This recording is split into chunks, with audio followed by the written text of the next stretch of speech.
Okay, so I'm going to cover a subject that not too many people, they don't actually, tell you anything about it.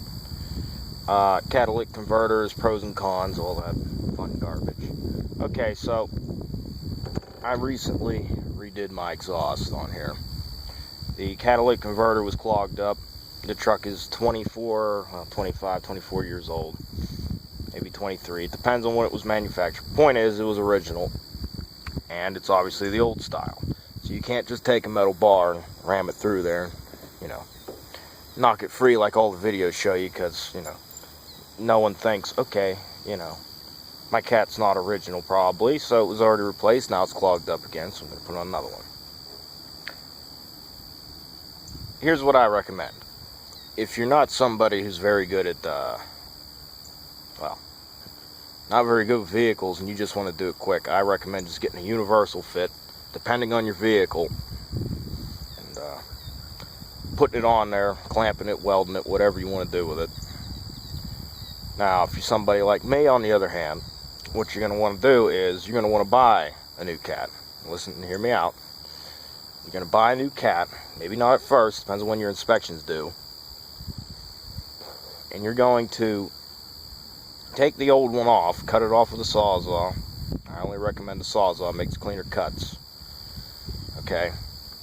Don't cut it. Don't cut your header pipe at all if you have to. Just cut the cat, nothing else. Cut it right off where the pipe joint comes out. What you're going to do is you're going to take off the top. Don't take off the bottom cover plate, take off the top cover plate. And drill about 9 to 10 holes in it, going straight through till you hit the bottom of the plate. You'll know when you hit it because it's going to kick like a bitch. Alright, and what you do is you take that cat, you flip it upside down into a garbage can and let all the beads fall out. That's what's in the old style. And once it drains that, flip it back over and let it drain out the other side, because it's going to keep draining. Just flip it around, bang it up and down, shake it, and keep draining it till it lightens up and you don't hear too many beads flying around. You're not going to get them all out unless you're going to be real patient with it and keep shaking it like a goof ass. Alright, now here's the catch with this. You have to plug weld the holes shut. If you don't plug weld the holes shut, it won't work. You're just going to have exhaust blowing up underneath your undercarriage and making a bunch of heat and a bunch of noise, and it's going to be loud as hell, and the cop's going to notice, and he's going to check your cat while it's running, because that's what they do. Here's the deal. If you have emissions in the state, unless it's Ohio, because Ohio's ridiculous, okay, they don't have emissions or inspections, but they'll confiscate your vehicle if there's anything illegal on it, okay? You have to have a cat on your vehicle at all times. They don't sniffer test you on the road, it just has to be on there. So, throwing a straight piece of pipe in your vehicle is not very smart in states that have inspections, or states that'll tow you off the road if it's illegal. So my best advice is take your old cat, hollow it out. If you have the new style, get a piece of pipe, because you'll be able to tell. It'll look like a regular, look like a cantaloupe almost, or whatever. And then the inside, it'll be like a grating. It'll be 2 layers, and you'll bang it, and it'll break apart. You're going to have to bang it a lot until all of it falls out. You just hold it up in the light and see if the light's coming through. Well, the old style, I stuck a flashlight and I couldn't see shit, but I guess it could work. The old style, though, it comes across the cat. It's like almost like a square, but it's thinner. It's not round, really. So you got to drill through that because it comes across. You got the top layer where the exhaust comes in, then it goes through the cat insides and comes out. So you can't jam a piece of pipe in there because that's metal. That's not, like a mesh. It's metal. It ain't going to break with a pipe. I don't care how hard you hit it, you're just going to cause yourself a bunch of problems doing it that way. I've seen people try that. Mostly because people don't, explain to you what you got to do with an old cat. Well, I used a 1/2-inch drill bit. You could probably use something smaller, but the thing is, it's going to take you forever to drain it out if you don't put all them holes in it. And if it ain't big enough, the beads ain't going to come out. Not only that, but smaller drill bits have a tendency to snap. Unless you have like a drill press where it's going to keep it level, but even they snap. So, the best advice is, if you have emissions at least, clamp your old cat and new cat, have it set up with a clamp system, with a regular clamp on it. Make sure it's snug going on the pipes. I mean, you have to have the right size pipe on there with the right coupler. Clamp it down. Don't clamp it so tight though that you nibble the pipe. Otherwise, you're not going to get it back off without cutting it. It's got to be tight, but it can't be too tight. And if you're doing a whole new exhaust like I did, I recommend the Thrush. Don't go with MagnaFlow. They're too expensive.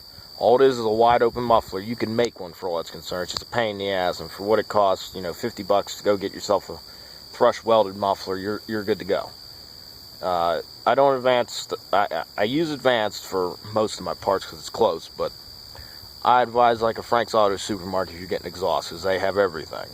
They got all the 3-inch pipe and all that. Advanced only carries like 1.5 inch, 1.25 inch, 2-inch, and they might carry like a piece of 3-inch flex hose, maybe a 3-inch, couple 3-inch couplers. They're not going to carry everything.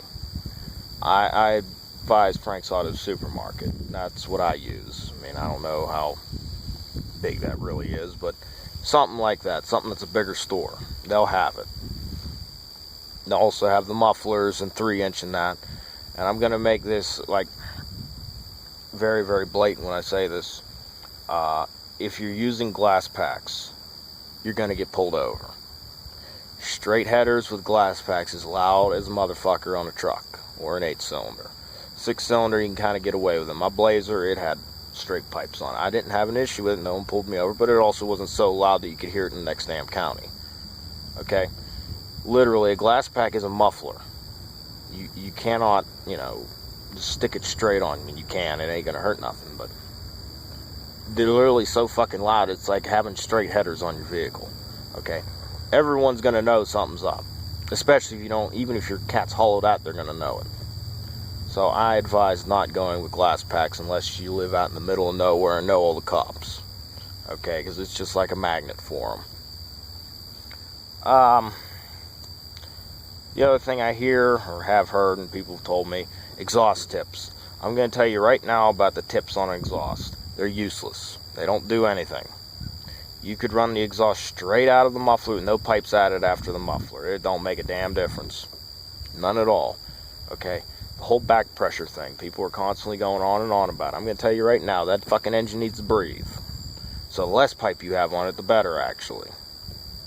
I mean, if you have all 3-inch going the whole way out to the ass end, it ain't going to hurt it. It ain't going to hurt if it ends right at the cab. It don't really matter. You could run straight headers, it's going to run the same.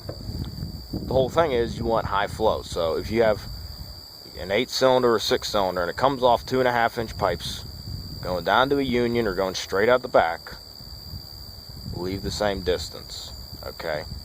Off your headers, it's going to usually union into a 3-inch pipe. Okay?